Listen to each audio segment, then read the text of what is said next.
আসসালামু আলাইকুম প্রিয় দর্শক বন্ধুরা।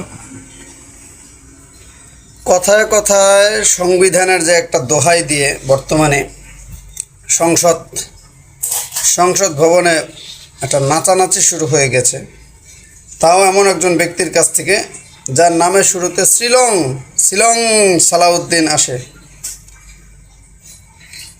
যে ব্যক্তিটা কথায় কথায় শুধু সংবিধান সংবিধান সংবিধান করে মরতেছে, হ্যাঁ, স্বরাষ্ট্রমন্ত্রী, তার এত সংবিধান আগে ছিল কোথায় বলেন? সংবিধান অনুযায়ী কি তার এখন স্বরাষ্ট্রমন্ত্রী হবার কথা বলেন?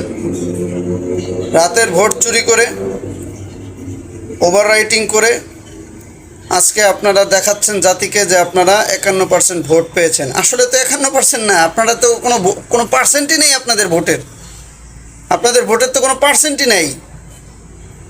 300-র আগে একটা এক বসায় দিচ্ছেন, মানে 1300 ভোট। হ্যাঁ, 700-র আগে একটা এক, মানে পুরা জাতির সামনে এর চাইতে আর স্পষ্ট চুরি, এর চাইতে স্পষ্ট বাটপারি আর কি হতে পারে যেটা আপনারা করেছেন এই ভোটে? বিগত বছরগুলোতেও এত পরিমাণ দুর্নীতি, ভোটের মধ্যে এত পরিমাণ দুর্নীতি হয় না। হয়েছে তারা সিলচাপ্পুর মাইরা নিয়ে গেছে, ভোটই হইতে দেয় নাই। এটা এটা এটা কোনো ব্যাপার না, কারণ ভোটই হয় না, পুরোটাই তো চোর এখানে তো কোনো। কিন্তু আপনারা তো ডিজিটাল চোর। ভারতের বুদ্ধিটা এমনভাবে শুনছেন, এমনভাবে প্রেসক্রিপ্ট করছে ভারত, ওষুধ দিলেই কাজে লেগে যায়, ওষুধ দিলেই কাজে লেগে যায়। এই হচ্ছে অবস্থা।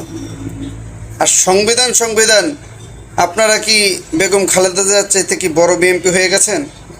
আপনাদের নেত্রী বেগম খালেদা জিয়া, সে এক কথাই বলেছে, যেদিন জনগণের সরকার এই বাংলাদেশে প্রতিষ্ঠিত হবে, এই পার্লামেন্টে যেদিন বাংলাদেশের জনগণের সরকার যেদিন আধিষ্ঠিত হবে, সেদিন এই 72-এর সংবিধানকে ছুঁড়ে ফেলে দিবে। এটা বেগম খালেদা জিয়ার কথা। কিন্তু আপনাদের যে কথা বা আপনাদের যে অবস্থা, তার মানে বোঝা যাচ্ছে যে আপনারা বেগম খালেদা জিয়ার চাইতেও মনে করেন বড় একটা বিএমপি হয়ে গেছেন। উল্টাপাল্টা বেশি কইরেন না, বুঝছেন? উল্টাপাল্টা বেশি কইরেন না। আপনি কিন্তু একটা জিনিস বুঝতে হবে যে আজ থেকে নিয়ে এই 5 আগস্টের আগ পর্যন্ত কিন্তু আপনি শিলংয়ে ছিলেন। এটা সবাই জানে, আপনি নিজেও জানেন ভালোভাবে। সুতরাং ওই শিলং পার হয়ে এসে স্বরাষ্ট্রমন্ত্রী আপনাদের এই সমস্ত কথা বাংলার জনগণ কিন্তু সহ্য করবে না, কখনোই সহ্য করবে না। হ্যাঁ, আপনারা ভুলে যাবেন না যে বাংলার জনগণ, বাংলাদেশের জনগণ গণভবনে কিন্তু ঢুকে যেতে জানে।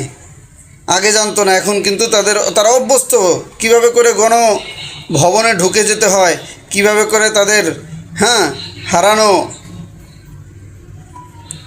সব কিছু ফিরে পেতে হয়, তাদের অধিকার কিভাবে ফিরে পেতে হয়, এগুলো কিন্তু জনগণ এখন জেনে গেছে। তারা শিখে গেছে কিভাবে করে সব কিছু আদায় করে নিতে হয়। সুতরাং আপনারা যদি এই ধরনের কাজ করতেই থাকেন, একটা সময় দেখবেন কি আবার আপনাকে সেই শিলংয়ে ফিরে যেতে হবে। কিন্তু আমার মনে হয় না যে আপনি শিলংয়ে ফিরে যেতে পারবেন এবার। আমার মনে হচ্ছে না। কেন? কারণ আপনাকে মনে করেন ওই উড়িয়ে নেওয়ার জন্য তখন আর হেলিকপ্টার দেখবেন আপনি খুঁজে পাবেন না। শেখ হাসিনা পেয়েছে, তার জন্য কি আপনিও মনে করেন পেয়ে যাবেন যে কীভাবে হেলিকপ্টার দিয়ে আবার শিলংয়ে চলে যাবেন? না, সেটা আর আপনি সুযোগ পাবেন না। সুতরাং আপনি যদি নিজেকে জনগণের সরকার মনে করেন, জনগণের যদি একজন বন্ধু বা জনগণের একটা নেতা যদি আপনি মনে করেন নিজেকে, তাহলে মিলং এগুলো বাদ দিয়ে দেশের স্বার্থে কাজ করেন। আপনাকে ভারত কিচ্ছু করতে পারবে না দেশে বসে, ঠিক আছে? চেটে বড় হয়েন না, চেটে বড় হওয়া বাদ দিয়ে খেটে বড় হওয়ার চেষ্টা করেন। আপনারা ভারতকে ভারতের 5 গোলাম হয়ে এইভাবে বাঁচার চাইতে মরে যান, আর নাহলে দেশের সরকার হিসেবে কাজ করেন। দেশের মানুষ আপনাকে প্রোটেকশন দিবে, দেশের জনগণ আপনাকে প্রোটেকশন দিবে। এবং আপনার যদি কোনো কাউকে যারা সন্দেহ হয়, কোনো প্রশাসনের কোনো অংশ দ্বারা, আপনার হাতে পাওয়ার আছে, আপনি সেটাকে বাদ দিয়ে দেন। আপনি নিজের ইচ্ছা মতো আপনারা সিস্টেমে লোক বসান, যাতে করে কেউ অ্যাটাক করতে চাইলেও যেন অ্যাটাকটা করতে না পারে। এটা আপনাদের হাতে। এখন আপনারা যদি এগুলো না করেন, তাহলে তো আপনাদের ওই ভারতের লোক যদি বসে থাকে মনে করেন বাংলাদেশের প্রশাসন সিস্টেমের মধ্যে, তাহলে তো আপনাদেরকে ভয় পেতেই হবে। আপনার স্বরাষ্ট্রমন্ত্রী হয়েছেন কেন? আপনি সেগুলো ছাঁটাই করে যেগুলো মনে হয় যে ভারতের ট্যাগ দিয়ে দিয়েছে যেই সমস্ত অফিসারদেরকে আপনার বাদ দিয়ে দেন। আপনারা সেগুলোকে বাদ দিয়ে দেন। আপনারা সেগুলোকে বাদ দিয়ে আপনার নিজের দেশের জন্য যারা কাজ করবে যে অফিসাররা, তাদেরকে নিযুক্ত করেন। তাহলেই দেখবেন আপনাদের ভিতর থেকে ভয়টা কেটে যাবে। একবার সহজ, অনেক গোমর ভেঙে দিলাম। সুতরাং এই জিনিসটা করেন আপনারা। কেন এত ভয় পাচ্ছেন ভারতকে বলেন? এটা একটা স্বাধীন দেশ, এটা একটা স্বাধীন দেশ। ভারত চাইলেও যে একটা অ্যাটাক করবে, আঘাত করবে, না, এত সহজ না ভাই, এত সহজ না। সেজন্য আমি বলবো এখনও সময় আছে, দেশের স্বার্থে কাজ করেন, দেশের স্বার্থে কাজ করেন। মানুষ, জনগণ আপনার পাশে থাকবে।